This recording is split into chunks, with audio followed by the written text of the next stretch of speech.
আমাদের বিয়ের আগে ওর সাথে দেখা হওয়ার পরে যখন আমাকে জিজ্ঞেস করছে আমার শো শুনছো না, তারপর এখন বলে যে মনে হয় শো শোনো নাই দেখেই তোমার সাথে আমার বিয়ে হয়েছে।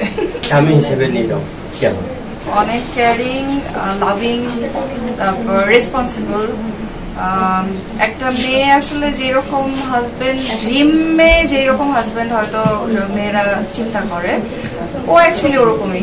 আমি একটু মনে হয় মানে রাগী বেশি, মেয়েদের রাগটা তখন আরো বেশি উঠে যখন কথার উত্তরগুলা না পাওয়া যায়, তখন এই জিনিসটা ওর যে অভিযোগটা এখন মনে হয় আসতেছে, এইটা একটা অভিযোগ ওর প্রতি।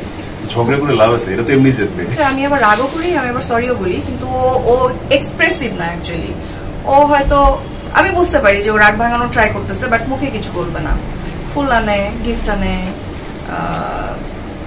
হাত পড়লো, কিন্তু মুখে কখনো সরিটা কম বলে। আমি করি, আমি করি। আমার মা বা আমার বউ আসলে একই রকম, এই মেয়েগুলো একই রকম হয়। এরা সারা জীবন পরিবারের জন্য করে। দেখো অধিকাংশ মানুষ বলে যে মেয়েরা এখন খালি টিকটক করে বেড়ায়, not that.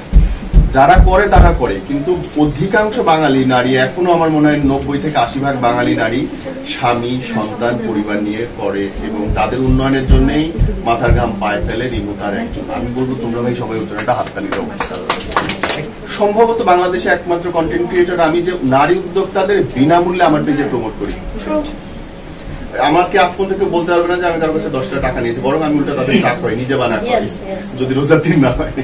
I know the story. কেন জানো? কারণ আমার মা আমার দুজনকে মানুষ করছে, আমার দুটা ভাই আমার মা মানুষ করছে, এবং কি যে কষ্ট একটা মেয়ের। ধরো সে সফল হলেও বিপদ। একটা মেয়ে যদি একটা ভালো জামা পরে, একটা ভালো ব্যাগ নেয়, তাহলে বলবে এত টাকা আসতেছে করতে, হয়তো কোনো আছে, গডফাদার আছে, এইটা ওইটা, ব্যাড ইন্টেনশন কাজ করে। আমার ওয়াইফ আমার সংসারের জন্য যা যা করছে, এটা অভাবনীয়। এটা আমি বলবো যে আমার মা বাবা হয়তো এতটা করার কখনো সুযোগ পায় নাই। সো একটা মেয়ে যখন একটা কিছুর জন্য এগোয়, তার পেছনে যেমন গল্প থাকে তার সামনেও গল্প থাকে। সে এগোলেও বিপদ, সে পড়ে গেলেও বিপদ। এবং আমার তো একটা মেয়ে আছে আল্লাহর রহমতে। আমি সব মেয়েরা যারা দেখতেছে, আমি কথা বলবো না, দ্যাটস মাই লাস্ট ওয়ার্ড, যে দেখো ভাই, একটা ছেলের চাকরি না করলেও চলে। রাত্রে 3টার সময় সংসদ ভবনের সামনে একটা ছেলে পলিথিন বিছায় শুয়ে থাকতে পারে, একটা 18-19 বছরের মেয়ে পারবে না।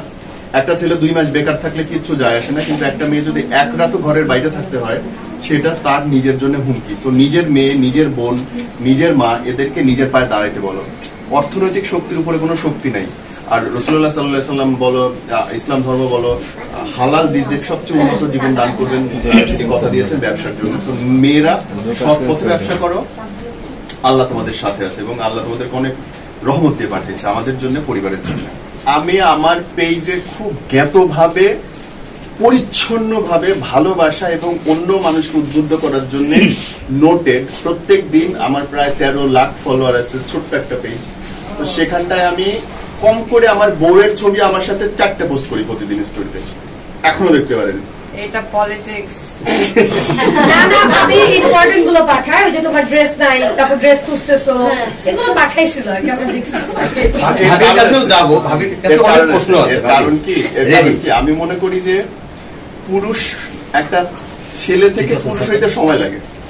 ছেলেরা 23-24 বছর পর্যন্ত মায়ের আঁচলের মধ্যে থাকে, কোলের মধ্যে থাকে, ওরা দিন দুনিয়া কিছু বোঝে না, খুব সরল সোজা থাকে পুরুষরা। মানে বাচ্চা থেকে যখন পুরুষ হইতে হয়, তখন সে অনেক কিছু আসলে জানে না।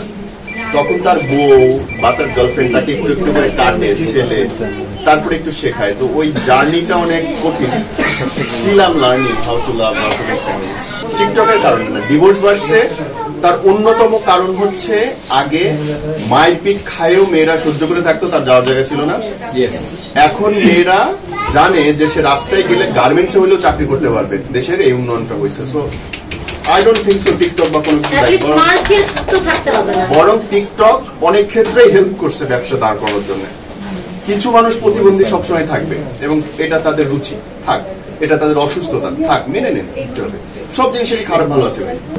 বছর আমাদের সংসারে বয়স হয়ে গেল, তো ছোট ছোট ছোট ছোট অনেক কিছুই থাকে, বাট এই যে এরকম ইয়ে করে বলতে, পয়েন্ট আউট করে যদি বলতে যাওয়া যায়, তখন তো আসলে অনেক বড় কিছু ছাড়া মাথায় আসে না। তো ওই রকম বড় কিছু আল্লাহর রহমতে নাই।